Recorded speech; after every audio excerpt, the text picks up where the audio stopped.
Salut les amis et bienvenue. These people are they're just confused. A confused set of people. C'est-à-dire, quelque chose se passe. Les Russes communiquent avec les images à l'appui. Et ça ne les arrange pas. Ils partent fouiller dans la poubelle ukrainienne pour trouver la vérité dans la poubelle ukrainienne. Avec des soi-disant images. Et ils nous montrent un truc qui n'a pas de sens. C'est-à-dire que ça n'a que d'importance parce qu'ils ont pensé comme ça. Ça n'a que d'importance parce que le mensonge ukrainien est fabriqué aux États-Unis et fabriqué en Europe.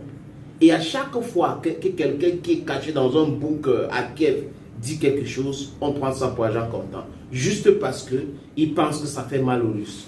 Mais pour ceux qui suivent ce qui se passe en Ukraine, ils vont constater, les amis, que les Russes sont toujours dans la vérité. Ils ont dit que Mariupol, l'année dernière, était tombé. Ils ont passé 2 semaines à discuter que Mariupol n'est pas tombé. Enfin, ils ont accepté que Mariupol était tombé. Et c'était triste pour eux parce qu'ils pensaient qu'ils avaient fortifié Mariupol avec le bataillon Azov. L'armée russe a pris en otage ou récupéré 2500 militaires ukrainiens à Mariupol. Oui, des prisonniers de guerre. Soledad, non, Soledad ne peut pas tomber parce qu'il y a des usines de ceci, de celles là-bas. L'Ukraine a fortifié Soledad, ça ne peut pas tomber. Les Russes disent, via Wagner, qu'on a récupéré Soledad. Ça les a pris 2 semaines, les amis, pour accepter que Soledad était tombé. Bakhmout, vraiment, pas. En fait, les amis, c'est que les gars, ils pensent qu'ils sont tellement forts, ils vont fortifier avec les armes et toutes ces différentes villes-là et penser que ça ne peut pas tomber. Mais la Russie, ce n'est pas un petit pays, bon sang. Il faut qu'on vous explique cela comment. Ou vous faites exprès. Qu'est-ce qui vous arrive même à la limite? Vous pensez que vous pouvez manipuler l'opinion mondiale comme ça pendant longtemps? Non. Il y a des voies alternatives pour avoir de la bonne information aujourd'hui. Donc, vous qui êtes resté dans l'ancienne pensée des médias mensonges, des manipulations, des médias mainstream avec ces oligarques dans vos pays, ces élites corrompues là qui vont dicter la conduite à tenir, dire tout le monde doit aller à gauche, tout le monde doit aller à gauche parce que les médias vont aider à véhiculer cette information là, pomper les oreilles des gens matin, midi et soir avec le mensonge et à force de répéter, on va prendre ça pour information et ça va modifier la façon que nous pensons. Mais c'est fini aujourd'hui. Des gens, parfois, ne vous regardent pas. Mais on est obligé de déconstruire vos mensonges. Parce que certaines personnes qui sont faibles d'esprit peuvent regarder ces images en pensant qu'il y a quelque chose de très intéressant là-bas. Parce que la plupart du temps, les amis qui nous regardent, c'est des mensonges que ces gens racontent. Et ça a été prouvé. Je vous ai parlé de Mariupol qui était tombé. Ils ont dit que Mariupol n'est pas tombé. Insisté pendant 2 semaines avant d'accepter. Soledad, vous vous rappelez bien, Wagner a annoncé que Soledad c'est bon, ça y est, c'est tombé. L'armée russe a déclaré cela. Poutine a dit, ils ont dit que ce n'est pas tombé pendant 2 semaines et plus avant de concéder la défaite. À Bakhmout, c'est exactement la même chose. Ils ont fortifié Bakhmout, ils ont mis les armes là-bas, les hommes et tout. Après, quand c'est tombé, ils ont perdu en hommes, en matériel et ça les fait mal. Ils commencent à former les groupes rebelles maintenant pour attaquer les territoires russes. Vous avez compris hier. Loukachenko a dit ceci, les amis. Les Russes commencent à déployer les missiles, les armes nucléaires en Bélarus déjà. Donc, les choses sérieuses commencent à se passer. L'Ukraine, que Dieu pardonne la personne qui va donner cette décision-là. Hein? Que l'Ukraine continue de faire ces choses-là. Que Dieu pardonne cette personne. Parce que normalement, si on a les vrais conseillers qui n'écoutent pas les faucons de Washington, on sait qu'on est en train de vouloir voter le budget, le Pentagone, faire durer la guerre pour des raisons pour les mettre. La Russie a ses plans et la Russie respecte ses plans. Quand vous avez dit que c'est une guerre d'attrition, ils sont là-dedans.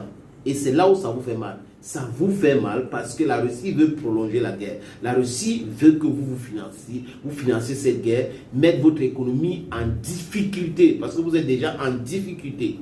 Vous achetez tout plus cher aujourd'hui, il y a l'inflation qui est galopante dans vos pays, mais vous n'arrivez pas à dire cela à vos concitoyens. Vous passez votre temps à raconter des choses sur les télés des médias mensonges. Les amis, un bateau de guerre, parce que c'est ça le truc. de la Russie attaqué au large de la mer de la Turquie par des drones ukrainiens. La Russie est la première personne à parler de cet incident en disant que elle a détruit les 3 drones avec les images à l'appui. Ça les a fait mal. Ils ont dit, mais pourquoi ils peuvent dire ça? Ça veut dire qu'on n'a pas réussi. Ils commencent. Non, le lendemain, non, vraiment, il y a un drone qui a touché, ils ont tiré, voilà comment ils étaient en train de tirer. À la fin, ils ne nous montrent rien. Ça veut dire qu'ils disent quelque chose, mais they cannot substantiate it. They cannot prove what they are saying. It's just their imagination. Après, non, les armes de sabotage par-ci, les armes de sabotage par-là. Mais mes amis, David et ses propagandistes, vous êtes hors sujet. Le monde entier sait que vous êtes hors sujet. Donc, qu'est-ce que je raconte? Plus de 70% des gens dans le monde savent que vous êtes hors sujet. Et vos mensonges, on en a assez. On en a assez. On sait comment trouver la vérité. Ceux qui sont concernés ont dit. La dernière fois qu'on a détruit un bateau russe, ils ont dit qu'on a détruit. Et ça s'est prouvé que c'était vrai. Ils n'ont pas nié. Cette fois-ci, ils disent non, on a détruit les drones. Et ils ont détruit les drones. Donc, vos récupérations, des explications inconnues, tout ça là, erronées que vous êtes en train de pomper sur les gens, c'est vous-même qui allez écouter cela, les amis. C'est-à-dire qu'on doit être ensemble, les amis africains, pour dire à ces gens, arrêtez vos mensonges, ça a tellement duré des siècles et des siècles, et c'est votre déclin qui vous fait mal aujourd'hui. Les amis, regardez ce qu'ils disent comme preuve du fait qu'il y a un drone qui a touché ces bateaux de guerre russes. On n'est pas dupes, hein. Ok, let's watch. Et là, on en vient à cette attaque au drone naval. Hier, on était déjà étonné par l'audace des Ukrainiens d'attaquer si loin de leur base, en pleine mer, en mer Noire, ce navire militaire russe. Mais ce qu'on apprend aujourd'hui, c'est la version ukrainienne, et visiblement, l'un de ces drones aurait finalement réussi à toucher, et peut-être plus, le navire militaire russe. Justine. Effectivement, hier, on vous montrait les images russes, ce drone naval arrivant plein gaz sur l'Ivan Kurs, un navire de reconnaissance russe, des balles filant sur l'eau, l'une d'elles atteignant l'embarcation, puis cette énorme explosion. Pour Moscou, fin de l'histoire, les 3 drones sont détruits, l'Ivan Kurs est officiellement intact, sauf qu'on ne l'a toujours pas vu depuis hier matin. On devrait te Or, montrer voilà par que les rapport Ukrainiens dévoilent à leur tour ce qu'ils présentent comme les images de l'attaque. Effectivement, la conclusion n'est pas la même. Ces images ont été tournées selon Kiev par un autre de ces 3 drones navals qui filent sur l'eau en direction de l'Ivan Kurs. Il évite les balles, il zigzague dans les vagues, il s'approche toujours plus du navire jusqu'à arriver à son niveau. Et vous le voyez, à ce moment-là, l'image s'arrête, on l'imagine, du fait de l'impact et de l'explosion. Selon toute vraisemblance, au moins l'un de ces 3 drones a donc atteint le navire. Voilà peut-être pourquoi il n'a pas été montré par les Russes. L'autre information, c'est que le lieu précis de l'attaque confirme la capacité de projection de l'Ukraine. Le navire se trouvait, vous le voyez, à une 40aine de kilomètres des côtes turques, à proximité du détroit du Bosphore, et on est donc très très loin d'Odessa, le port d'attache de la flotte ukrainienne en mer Noire, 550 km environ. On le voit effectivement sur cette carte. Trop loin, d'après les spécialistes, pour que ce drone soit parti de là-bas. Cela signifie que l'Ukraine a pu s'appuyer sur une embarcation. S'agissait-il d'un bateau de tourisme? S'agissait-il d'un bateau sous pavillon étranger? Ces questions restent sans réponse ce soir. Merci Justine. Les amis, vous avez vu que ce Bosphore a été attaqué par le drone. La Russie a montré les images de la destruction de ces trois drones. Ces gens n'ont pas aimé cette communication. Ça les a fait très mal. Parce qu'ils aiment montrer qu'ils sont invincibles, ils sont les plus forts. C'était à l'époque, c'est fini ça. Vous êtes toujours dans vos rêves là. Réveillez-vous, vous sommeillez. Et maintenant, il vient nous montrer une autre image qui n'explique absolument rien du tout. C'est Bosphore, on a vu ça intact. Mais ils veulent que la Russie parte organiser une conférence de presse filmée pour venir les montrer que voilà ce bateau. Avant cet incident, la Russie vous avait montré ce bateau.